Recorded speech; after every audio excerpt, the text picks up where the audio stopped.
तक जुड़ चुके हैं, जो जुड़ने वाले हैं इस कार्यक्रम में। शकील अख्तर जी, सबसे पहले आपके पास आना चाहता हूं। शकील जी, राहुल गांधी लौट आए हैं और इधर राहुल गांधी को धमकियों पे धमकियां मिल रही हैं। क्या चल क्या रहा है? आखिर राहुल गांधी क्या लेके आते हैं कि उनका यहां बिना मतलब प्रचार होने लगता है? शकील जी। देखिए राजीव जी, ये बहुत खतरनाक स्थिति है और सरकार को इस पे ध्यान देना चाहिए। उनकी एसपीजी सुरक्षा हटा ली गई है और पहले बिट्टू ने कहा कि वही मरवाह ने कहा, पहले जो बीजेपी का नेता है उसने कहा कि वही परिणाम होगा जो इंदिरा गांधी का हुआ है।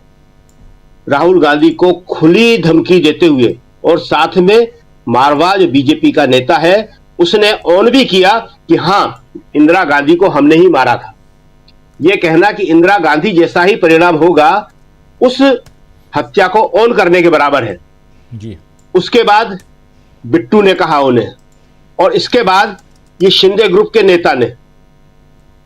ये कोई अलग अलग व्यक्ति नहीं कह रहे, ये पूरी एक श्रृंखला है जो राहुल के खिलाफ माहौल सोशल मीडिया में, मेन मीडिया में बीजेपी के नेताओं द्वारा बनाया जा रहा है। और कहना नहीं चाहिए मगर दुर्भाग्य से ये याद दिला रहा है 1947 के उस माहौल की जो महात्मा गांधी की हत्या के पहले बनाया गया था। देखिए, उस वक्त सरदार पटेल ने, जब गुरु गोलवलकर उनको लगातार चिट्ठियां लिख रहे थे और कह रहे थे कि इसमें आरएसएस का हाथ नहीं है, तो सरदार पटेल ने उन्हें चिट्ठी लिख के कहा था कि गांधी की हत्या इसी विषैले माहौल की उपज है, इसी विषैले माहौल की वजह से गांधी की हत्या हुई है।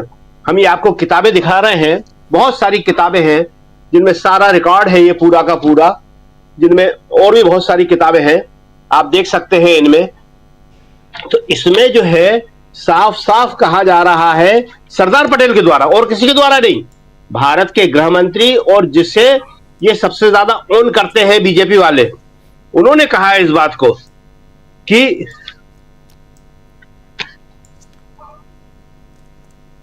हिंदुओं में जोश पैदा करना और उनकी रक्षा के लिए प्रबंध करने के लिए आवश्यक न था कि वह जहर फैले। उस जहर का फल अंत में यही हुआ कि गांधी जी की अमूल्य जान की कुर्बानी देश को सहना पड़ी और जनता उनके खिलाफ हो गई। उनकी मृत्यु पर, ये सरदार पटेल लिख रहे हैं, ये आप देख सकते हैं, हम दिखा देते हैं, सरदार पटेल का पत्र है, इसका पूरा रिकॉर्ड है ये सारा का सारा। सरदार पटेल लिख रहे हैं, उनकी मृत्यु पर आरएसएस वालों ने जो हर्ष प्रकट किया तथा मिठाई बांटी, उससे यह विरोध और बढ़ गया। हम लोगों को आशा थी कि इतने वक्त के बाद सोच विचार करके आरएसएस वाले सीधे रास्ते पर आ जाएंगे, परंतु मेरे पास ये रिपोर्ट्स आती हैं, उनसे यही विदित होता है कि पुरानी कार्रवाइयों को नई जान देने का प्रयत्न किया जा रहा है। आपका वल्लभ भाई पटेल, वंदे मातरम। सरदार पटेल हिंदुस्तान के गृह मंत्री लिख रहे हैं गुरु गोलवलकर। ये 11 अगस्त को गुरु गोलवलकर ने पत्र लिखा था और 19 सितंबर 48 को सरदार पटेल ने इसका जवाब दिया। ऐसे बहुत सारे पत्र हैं हमारे पास, ऐसे रिकॉर्ड है हमारे पास, बहुत सारे रिकॉर्ड हैं। तो ये माहौल बनाया गया था जिसका नतीजा आखिर में गांधी की हत्या के रूप में हुआ, और सरदार पटेल ने कहा था एक महान हिंदू की हत्या के रूप में हुआ। आज क्या हो रहा है? बिट्टू, मारवा, शिंदे का नेता, ये सब क्या कर रहे हैं? राहुल के खिलाफ इतना जहर फैला रहे हैं। आपको याद होगा लोकसभा में विपक्ष के नेता के तौर पर जो उनका भाषण था, और जब उन्होंने कहा था कि ये आरएसएस वाले, बीजेपी वाले हिंदू नहीं हैं, तो उसको इस तरह पेश किया कि हिंदू जो है वो इस तरह की कार्रवाइयां करते हैं, लेकिन वो चल नहीं पाया क्योंकि वो रिकॉर्ड था पूरा का पूरा ना लोकसभा के अंदर जी। और राहुल ने उसका फौरन खड़े होकर कह दिया, नहीं नहीं नहीं, ये गलत कह रहे हो, आरएसएस और बीजेपी है हिंदू विरोधी जी, हिंदू नहीं है आतंकवाद के या हिंसा के समर्थक, आप लोग हो। तो वो नहीं चल पाया, मगर फिर से उसी कुचक्र को चलाया जा रहा है। ये देखने का काम किसका है? देश की सरकार का। वो देखे इसको। अभी हमने जिक्र किया महात्मा गांधी की हत्या का, राजीव गांधी की हत्या भी ऐसे ही हुई थी। राजीव गांधी की हत्या के पहले भी उनकी जो सुरक्षा है वो वापस ले ली गई थी, वीपी सिंह की सरकार थी। बड़ी दुर्भाग्यपूर्ण घटनाएं हैं ये राजनीति में इनकी कोई जगह नहीं होना चाहिए, न कोई जगह है। तो राहुल गांधी जो है वो जिस हिम्मत से काम कर रहे हैं, जिस बेबाकी से काम कर रहे हैं, वो तो अपने आप में एक अलग बात है, उसका जनता पे असर हो रहा है। और राहुल को कोई डरा नहीं सकता, ये देश ने इतने सालों में अच्छी तरह देख लिया। जब वो हाथरस जा रहे थे तो उन्हें धक्का मार के सड़क पे गिराया गया, राहुल को सड़क पे गिराया गया था धक्का मार के, और पहली बार में उन्हें हाथरस जाने ही नहीं दिया था। सेकंड टाइम की कोशिश में वो हाथरस जा पाए थे। तो राहुल के साथ ये सब बहुत हुआ है। लेकिन अभी जो राहुल ने कहा था, आपको याद होगा, आप ही बता रहे थे कि राहुल ने कहा था कि ईडी फिर पहुंचाई जा सकती है मेरे पास। जब राहुल ने कह दिया तो थोड़ा शांत हो गए।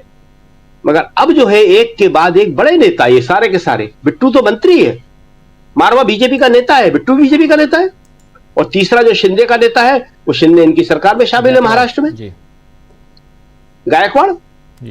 ये क्या भाषा बोल रहे हैं ये लोग, क्या बोल रहे हैं ये लोग? देश के विपक्ष के नेता के लिए इतनी उकसाने वाली भाषा। और अभी तक सरकार की तरफ से न कोई बयान आया है, न कोई कार्रवाई हुई है। सबसे पहले तो मारवा ने कहा था, बीजेपी के नेता ने, उसके खिलाफ कोई एफआईआर नहीं हुई। फिर बिट्टू, फिर गायकवाड़, शिंदे का नेता, एकनाथ शिंदे की पार्टी का नेता। तो बहुत ही खतरनाक स्थिति है। लेकिन दूसरी तरफ वो बात अपने आप में बिल्कुल सही है कि राहुल पे इन सब चीजों का कोई असर नहीं होगा, देश की जनता पे इन सब चीजों का कोई असर नहीं होगा। जम्मू कश्मीर में आज जो अमित शाह जी बोल रहे थे तो लोग हंस रहे थे। 10 साल से जम्मू कश्मीर में केंद्र की सरकार भी है और राज्य में भी इनकी सरकार है। 2005 में मुफ्ती साहब के साथ बीजेपी ने सरकार बनाई थी जम्मू कश्मीर में 10 साल से। और मजेदार बात ये, हरियाणा में भी इन्हीं की सरकार है 10 साल से। इन दोनों राज्यों में जो चुनाव हो रहे हैं, दोनों जगह डबल इंजन की सरकार है। और अमित शाह जी क्या कह रहे हैं कि पाताल से गहरे दफना दिया जाएगा आतंकवाद को। 10 साल में नहीं करा आपने। पहले कहा कि नोटबंदी से हो जाएगा, फिर कहा 370 हटाने से हो जाएगा, और वहां पे ऑफिसर मारे गए। बड़ी दुख की बात। सैनिक के मारा जाना भी दुखद होता है, लेकिन सैनिक के साथ आर्मी के ऑफिसर वहां पे पिछले 100 दिन के अंदर लगातार मारे गए, लगातार हमले हो रहे हैं। आपकी सुरक्षा व्यवस्था कहीं नहीं है। आप पठानकोट के अंदर आईएसआई को जांच करने के लिए बुलाते। तो ये सारी स्थितियां बहुत गंभीर है और जनता इनका निश्चित ही रूप से जवाब देगी। अभी आप देखेंगे कि हरियाणा में जो हो रहा है कि हरियाणा में कांडा के खिलाफ बीजेपी के उम्मीदवार को, कांडा इंपॉर्टेंट है, गोपाल कांडा, और बीजेपी के उम्मीदवार को हटा लिया गया, उसने विड्रॉ कर लिया। सनाका खिंच गया वहां पे कि होता यह है कि छोटी पार्टी का उम्मीदवार हट जाए, निर्दलीय उम्मीदवार हट जाए, बीजेपी जैसी राष्ट्रीय पार्टी, इसको कहते हैं सबसे ज्यादा सदस्य हमारे और डबल इंजन की सरकार है और वगैरह वगैरह, उसके कैंडिडेट ने आज विड्रॉ कर लिया। तो ये मजेदार चीजें हो रही हैं। बीजेपी चुनाव लड़ रही है, लेकिन बीजेपी जो है बहुत घबराई हुई है, और इसीलिए ये सारा का सारा जो है राहुल गांधी की तरफ इन चीजों को डाइवर्ट किया जा रहा है, माहौल को उग्र बनाया जा रहा है। लेकिन इसके परिणाम बहुत घातक होंगे। ये बीजेपी को और खास तौर से सरकार को, पार्टी के तौर पे बीजेपी को और सरकार को सोचना चाहिए। जी राहुल, राजीव।